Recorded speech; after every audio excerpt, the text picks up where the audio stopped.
आगे जगत गुरु जी के चरणों में सादर प्रणाम। गुरु जी, प्रश्न ये था कि जब हम जिन भी प्रभु की महिमा या माता की महिमा को श्रवण करते हैं, जैसे जब हम श्रीमद् भागवत महापुराण श्रवण करते हैं तो लीला पुरुषोत्तम श्री कृष्णचंद्र जी का क्यों श्रेष्ठ बताया जाता है। जब हम श्री रामचरितमानस सुनते हैं श्री रामचंद्र जी को श्रेष्ठ बताया जाता है। गिरी जी को सुनते हैं तो समझ गए शंकर भगवान को। तो गुरु जी, और जिसमें जिसको भी सुनते हैं ये होता है जगत की उत्पत्ति और यही सर्वश्रेष्ठ है। तो किसको हम श्रेष्ठ माने? एक छोटा सा प्रश्न और गुरु, पहले इसका उत्तर ले लीजिए, बड़े से प्रश्न का उत्तर ले लीजिए। आखिर वेद व्यास जी ने ही 18 पुराण, 18 उपपुराण, 18 अपपुराण की रचना की, आपस में लड़वाने भिड़वाने के लिए तो नहीं। एक नियम है लक्षण साम्य से वस्तु साम्य। नियम याद कर लीजिए, लक्षण की समानता से वस्तु में समानता। इसलिए शिव पुराण के जो शिव हैं, विष्णु पुराण के वही विष्णु हैं।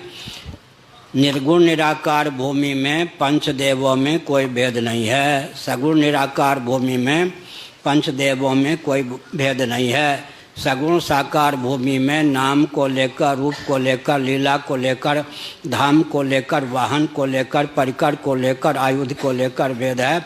मौलिक धरातल पर पंचदेवों में कोई भेद नहीं है। पृथ्वी की प्रधानता से जिनको शरीर प्राप्त है, जल की प्रधानता से जिनको शरीर प्राप्त है, अग्नि की प्रधानता से जिनको शरीर प्राप्त है, वायु की प्रधानता से जिनको शरीर प्राप्त है, अत्यंत सिद्धों को आकाश की प्रधानता से शरीर प्राप्त है, उनके लिए पंचदेवों में किस देव की आराधना फलेगी, इसका विधान है। पृथ्वी में उत्पादनी शक्ति है तो ब्रह्मा या हिरण्यगर्भ से संबद्ध पृथ्वी है।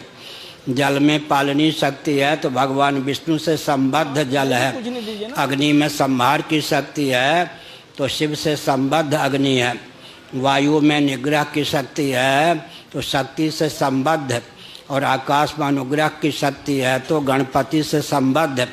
इसलिए ये 5 हमारे देव हैं। कार्य ब्रह्म के 5 वेद हैं, कारण ब्रह्म एक ही है। कार्य चूँकि पृथ्वी जल तेज वायु आकाश 5 हैं, कार्य ब्रह्म के 5 वेद हमने बताया।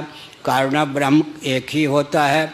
कार्य कारणातीत पर ब्रह्म निरुपाधिक धरातल पर सर्वथा अद्वय होता है। यह शास्त्र की मर्यादा है। अपनी गुत्थी को सुलझाने के लिए किन्हीं विज्ञ महापुरुष का मार्गदर्शन प्राप्त कीजिए। और